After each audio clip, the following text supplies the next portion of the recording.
Hello, my dear friends. How are you doing? Hope you are having an amazing day and not having to deal with drama. Ready for new stories I have for you today? Let's go to the first one. And don't forget to listen to the end of the story, guys, to hear my insights. Enjoy the stories. And don't forget to like and subscribe. And of course, don't forget to leave a comment. Throwaway account, because nearly everyone in my and my ex-fiance's circle knows my main. And the last thing I want is more group chat fireworks. Buckle up. This is a messy, popcorn-worthy situation, and it's long. I need an outside read on whether I'm really the villain here. I'm 30 female. My ex-fiance, Caleb, 31 male, and I grew up on the same cul-de-sac. Our parents are best friends. The Sunday brunch every week, family vacations every other summer type. By 5th grade, everyone joked we'd marry. By high school, we were dating.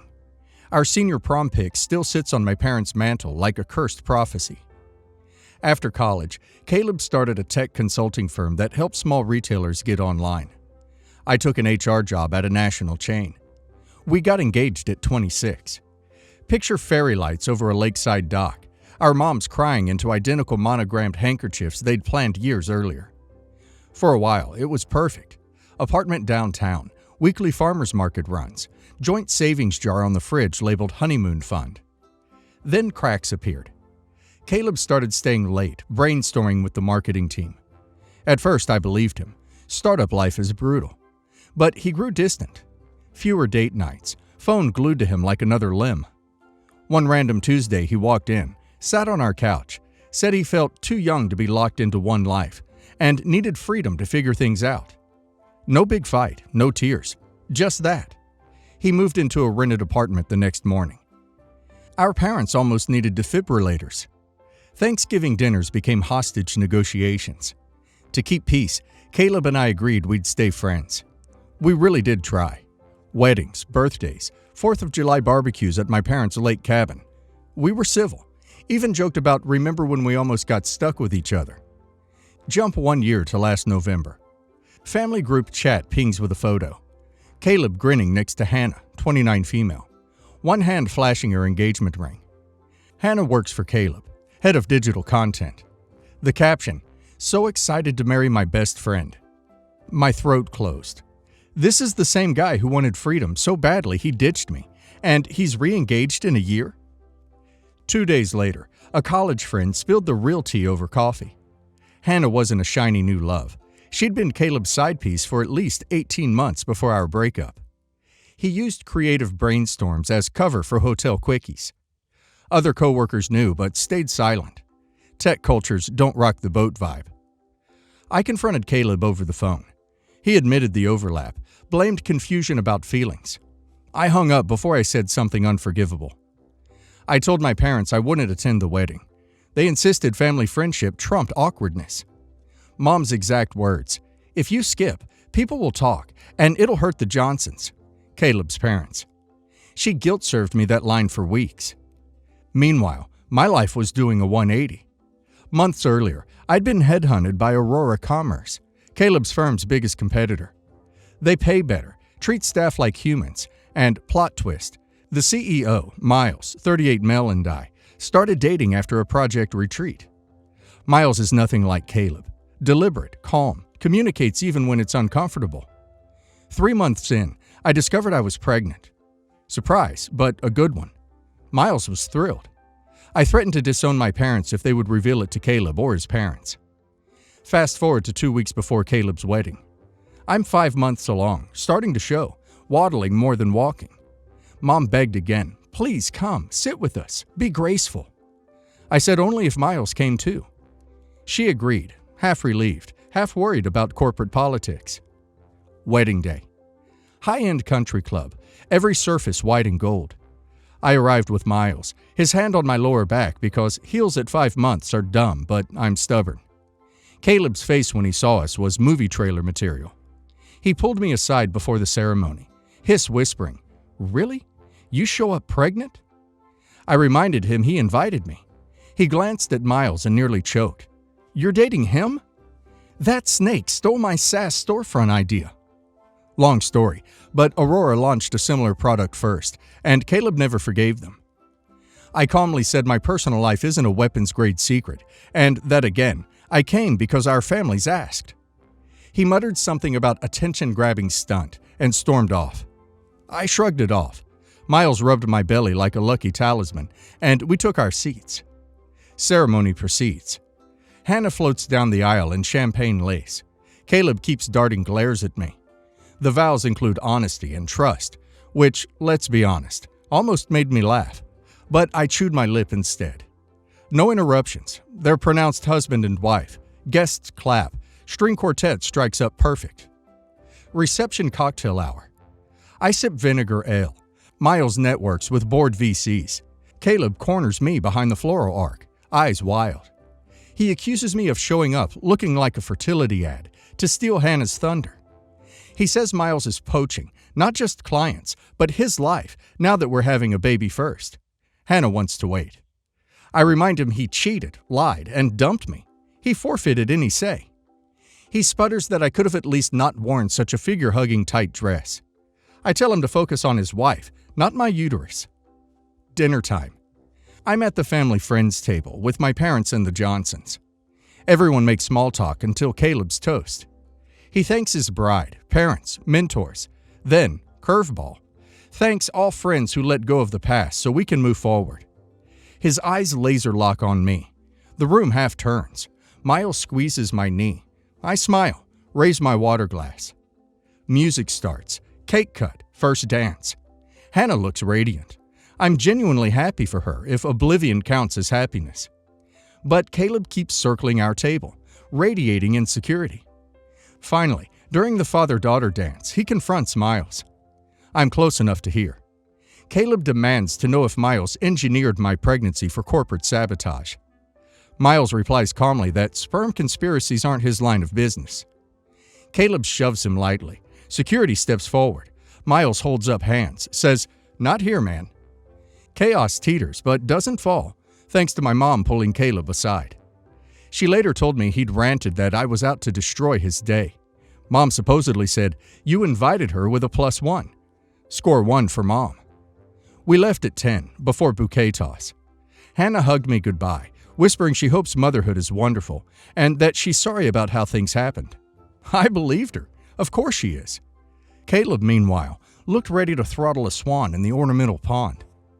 Monday morning, my phone blew up. Caleb texted, "You tried to humiliate me. Apologize, or our families are done." My parents called, torn. Dad thinks Caleb dug his own hole. Mom fears losing lifelong friends. The Johnsons emailed my parents claiming Miles is predatory, and my pregnancy timing is suspicious. Group chat mayhem. Old neighbors choosing sides like middle-aged Hunger Games. Caleb's newest angle is that I attended out of spite, flaunted pregnancy to overshadow their union, and weaponized Miles' presence to rub it in his biggest professional insecurity. He claims guests whispered more about the competitor boyfriend and baby bump than the vows. He wants me to issue a public apology for wrecking the vibe. My parents asked me to draft a peace note so the Johnsons will calm down. I'm refusing. Miles thinks Caleb is projecting guilt and says we should ignore him. But I hate village drama. Here's why I might be the jerk. I knew showing up visibly pregnant would cause a stir. Weddings thrive on gossip. I knew Miles' presence would poke Caleb's ego. I could have RSVP'd no and avoided the circus. Here's why I feel justified. Caleb invited me, repeatedly. Our parents pressured hard, framing it as my duty to protect decades of friendship. I behaved politely. No scene, no white dress sabotage, no toast gone rogue. My pregnancy and partner aren't props. They're my life, and I'm allowed to appear in public. Now the families are in Cold War mode. My mom alternates baking apology cookies and rage cleaning. Caleb's parents demand I make things right, or future joint holidays are off. I'm honestly relieved to skip those potlucks, but my parents are devastated. So, Reddit. Am I the a-hole for attending my ex-fiance's wedding while 5 months pregnant, and on the arm of his biggest business rival, then refusing to apologize when he accused me of ruining his big day? I can't tell if I'm blinded by hormones or old hurt, or if Caleb's rewriting reality to dodge accountability. Again. OP is definitely not the a-hole. OP's pregnancy isn't a party trick, and Miles isn't a prop. Caleb invited OP. OP's parents pushed her. The Johnsons begged her. And OP showed up in a perfectly normal dress, kept the bump contained, made no speeches, and bounced before the bouquet hit the floor. If bridal thunder gets stolen by someone simply existing, that's on the groom's fragile ego. OP needs to tell him that the only apology he's getting is from his barber for that panic haircut. And now let's hear the community's opinion. Everyone sucks here, except the baby and Hannah. Caleb's obviously a grade A hypocrite for whining about honesty after a workplace affair. But you also knew a visibly pregnant entrance with the CEO of his biggest competitor would be a nuke in the ballroom. You didn't light the fuse, yet you definitely brought fireworks. You had every right to attend, but right and wise aren't twins. Everyone in this friend-parent network needs therapy, a group chat detox, and maybe a new cul-de-sac. Not the a-hole times infinity. Caleb is mad because Karma rented an Airbnb at his reception. Cheaters who dump their fiancés to marry the affair partner don't get to write the guest appearance script. He tried to frame your existence as sabotage because it highlights his own insecurities. Business rivalry, baby envy, and the fact you upgraded. Keep that shiny spine, enjoy the rest of your pregnancy, and let Caleb scream into LinkedIn's void about idea theft. Block, ignore, thrive. Me and my fiancé have been together for 3 years. I have a decent relationship with her family. I say decent because I don't like them at all, and their only opinion is their daughter's boyfriend is rich. I'm not rich, by the way. I have a house and a condo that I rent out, savings, and a good-paying job. But everything I have is because of hard work and budgeting. My parents aren't rich. They couldn't help me with my education or my house. So I am very frugal when it comes to spending money. Anyway, my significant other has a little sister, Jill, who's a senior in high school. She's applying to colleges. Her number one choice is a liberal arts school that's a notorious party school. This checks out because Jill thinks she is a IG celebrity and she documents every minute detail of her life. She frequents my pool and posts about it on her IG with super pretentious and misleading hashtags. She somehow got it into her head that I'd be okay with footing the bill for her school. When I told her this would not be the case, she threw a fit, accused me of not caring about family, and stormed out. Her parents are now pressuring me to contribute to her education, saying family helps each other out, going on about investing in her future. I am deeply skeptical about value of college education, but I am 100% of the opinion that one should have a college degree. It allows you to check the box that says I have a bachelor's degree and expands your opportunities significantly.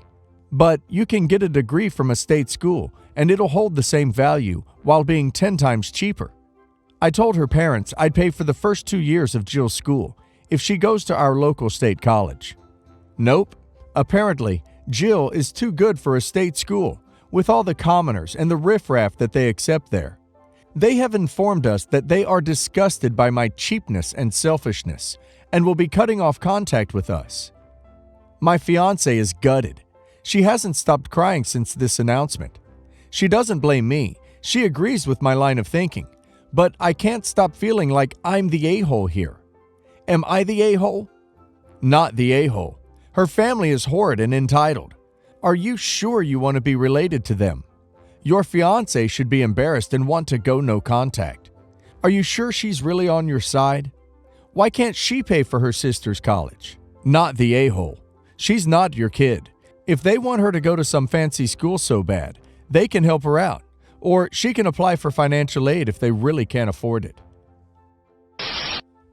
Cast. Me is me. Husband is H. Sister 1 is S1. Sister 2 is S2. Sister 1 husband, S1H. Background. Back in 2013, when husband and I had just started dating, he told me of a promise he had made to Sister 1 and Sister 2 about a year or so prior to me meeting him. He promised that when Sister 1 and Sister 2 had graduated from college, he would pay for all of them to go on a trip to Japan together. Why? Well, husband is a very kind and generous individual. He had just graduated from college with a degree as a computer programmer and he wanted to do something special for his sisters that would create some lasting memories for all of them. Fast forward, and it's 2016. Husband and I just got married and purchased a home together. We're going over the finances, and that's when I hit husband with a piece of reality. When he made the promise to Sister 1 and Sister 2, he had no idea what the actual cost of a trip like this would be for the four of us. He had assumed it would cost maybe $3 to $5K. Where he got that idea, I do not know. But when I revealed to husband the reality of the cost, he realized that we were going to have to postpone the trip for a bit. Sister 2 was graduating high school that year, but we didn't have enough funds saved to go on the trip, as well as ensure we still had funds left in savings for emergencies should they arise. We were not comfortable spending every dime we had to make this trip happen just then. Reasonably, we wanted to have a buffer in savings to fall back on should something come up: car repair, house repair, medical issues, etc. We sat down with Sister 1 and Sister 2 and went over this information with them. They were disappointed and begrudgingly agreed to wait till we could save the funds. In order to save the money during this time, husband and I had to make a number of compromises and sacrifices, the biggest of which was waiting on starting our own family. He wanted to have children, but as you know, children are expensive. Additionally, it wouldn't be reasonable to try to take a baby on a trip such as this, so that meant waiting. Fast forward again, and it's the fall of 2018. After saving for 2 more additional years, we finally had enough money to make the trip a reality. When we announced to Sister 1 and Sister 2 we can finally go on the trip, they aren't as excited as we thought they would be. Instead, their reaction is more of an impatient, "Well, it's about time," than anything else. During the 2 years we were saving, Sister 1 had gotten married, and she wanted Sister 1's husband to go on the trip with us. We agreed, as long as he was willing to pay his way for the trip. They agreed. So, on Thanksgiving 2018, we find some great deals on airfare and buy the plane tickets to go to Japan in May of 2019. We picked May because, for those of you who are unaware, that is when the cherry blossom trees are in bloom, and that is one thing that husband and I really wanted to see. Now that we had the plane tickets, it was time to plan out the trip. When we tried to engage Sister 1 and Sister 2 in where they wanted to go and what they wanted to do, we were stonewalled. They had absolutely no opinions whatsoever. They've wanted to go on this trip for years, and they couldn't tell us one place they wanted to go. We were so confused. After some nagging to have them tell us at least one place they wanted to visit, we finally got 2 answers: Mount Fuji and some random restaurant that had something to do with samurai. With no other input, hubby and I put in hours, and I do mean hours of research into destinations to visit, places to stay, transportation, communication, the works.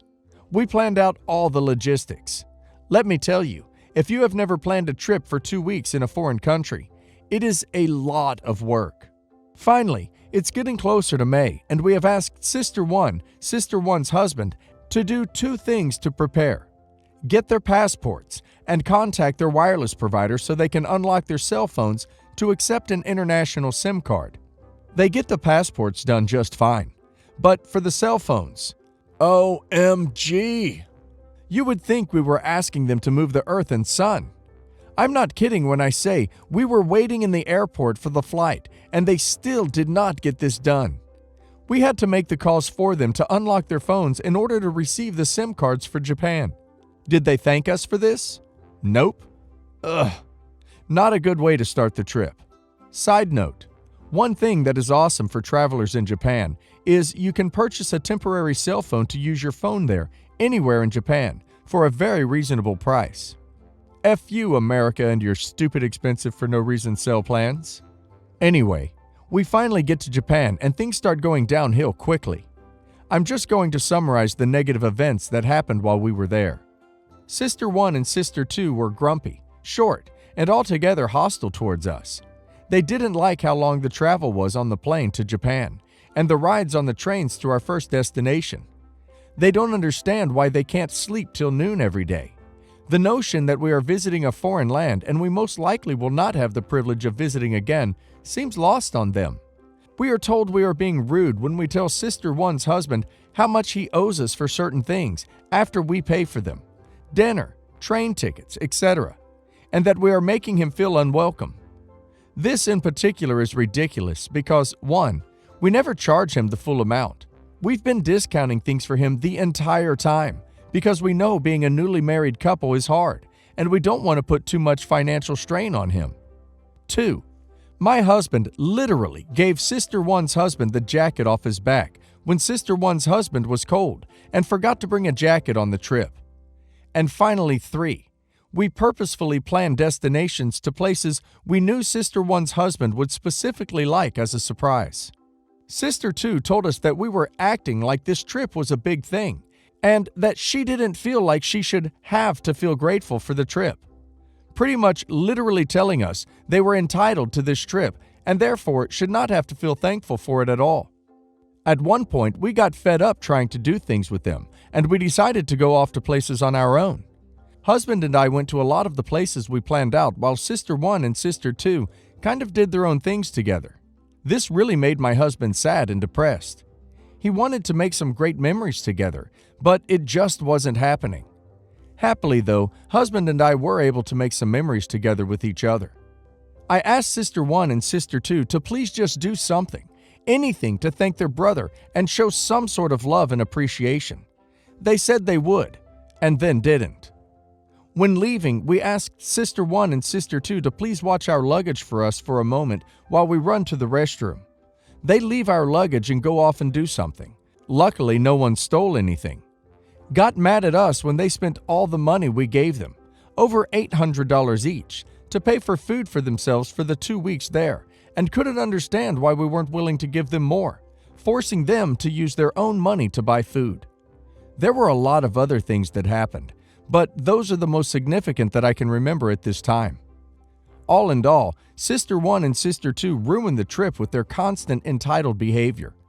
Husband and I do have some good memories of the trip, but most of it was ruined by them. Sadly, we regret doing the trip at all. Happily though, now that we finally got the trip out of the way, we were able to start trying for a child. I can happily say that as of today, we have a happy bouncing 4-month-old boy that we love to death.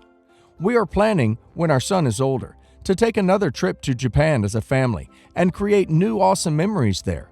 We are also hoping to have another child in the meantime to also take with us.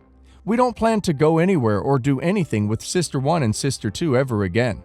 As a bonus, I want to mention that even though husband has always been so generous with Sister 1 and Sister 2, they never, in all the years I have been with my husband, have ever given him a gift for his birthday.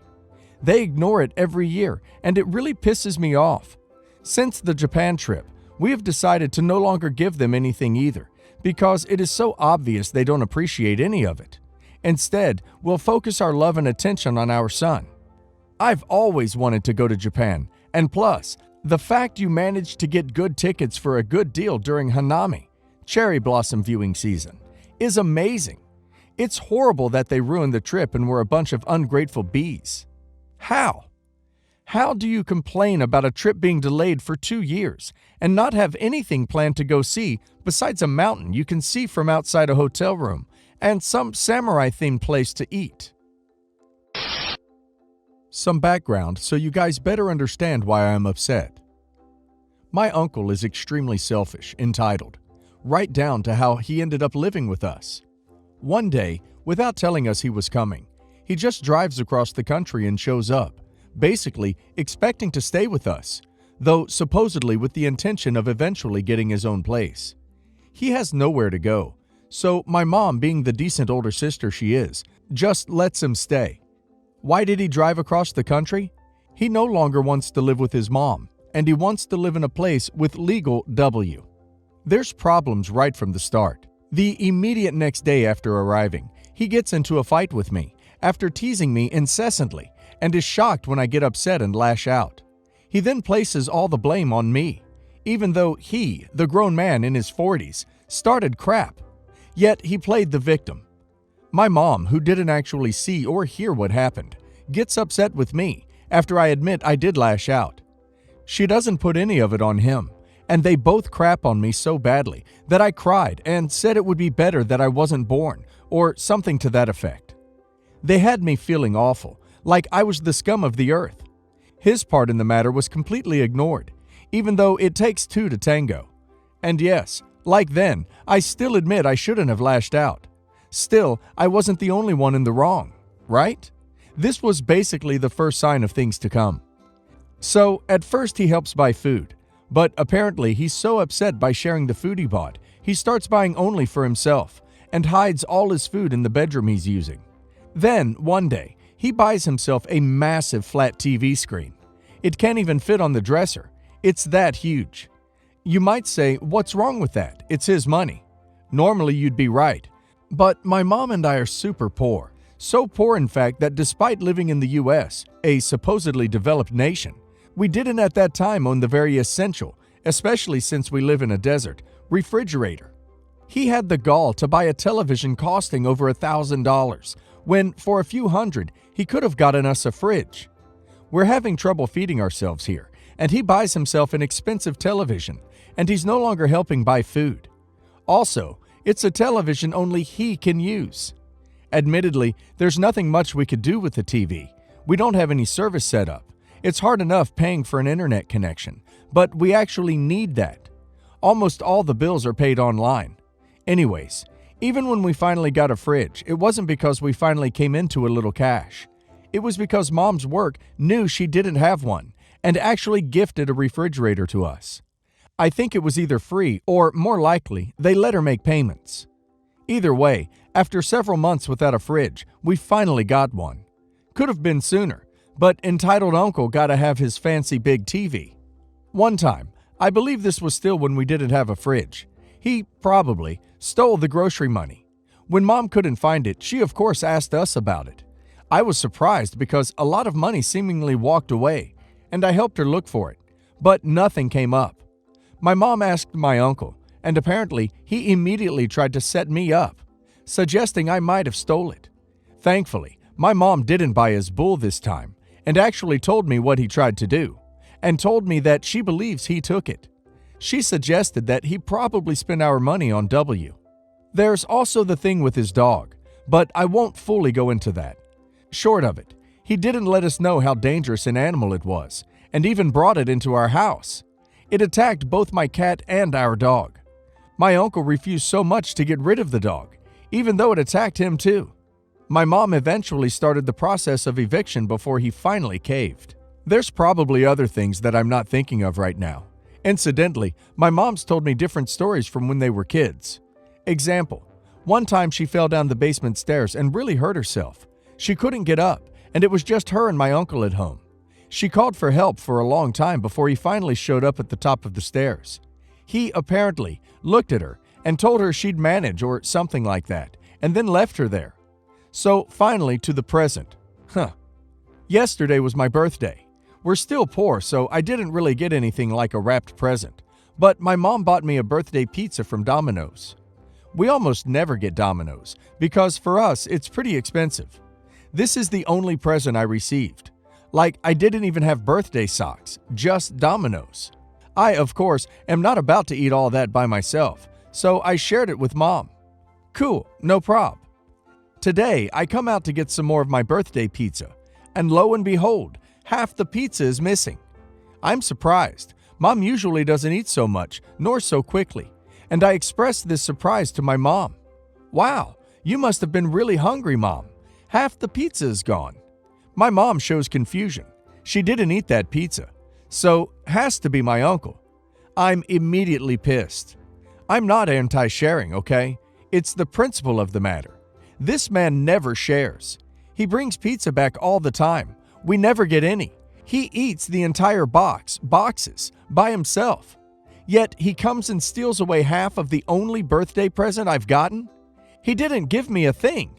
Not even a card. He didn't even tell me happy birthday. And on top of all the stuff over time. OMG. It's no wonder I'm pissed. My mom doesn't want an argument or anything to start, and I consider myself a fairly decent and filial child. So I'm just stewing a bit. I haven't said anything to my uncle about his inconsiderate BS. He could have at least asked. I probably would have let him have a slice, even though he'd never do the same. It's just pizza after all. Still, my only present. No consideration. Utter entitled selfishness. You can bet if I brought it up to him, he wouldn't even see that he did anything wrong. He's that kind of person. Anyway, I just wanted to vent a little. While he is out, take all of his stuff, except the TV, and put it on the lawn, right out by the street, and then change the locks. Then sell the TV and use the money for things you need.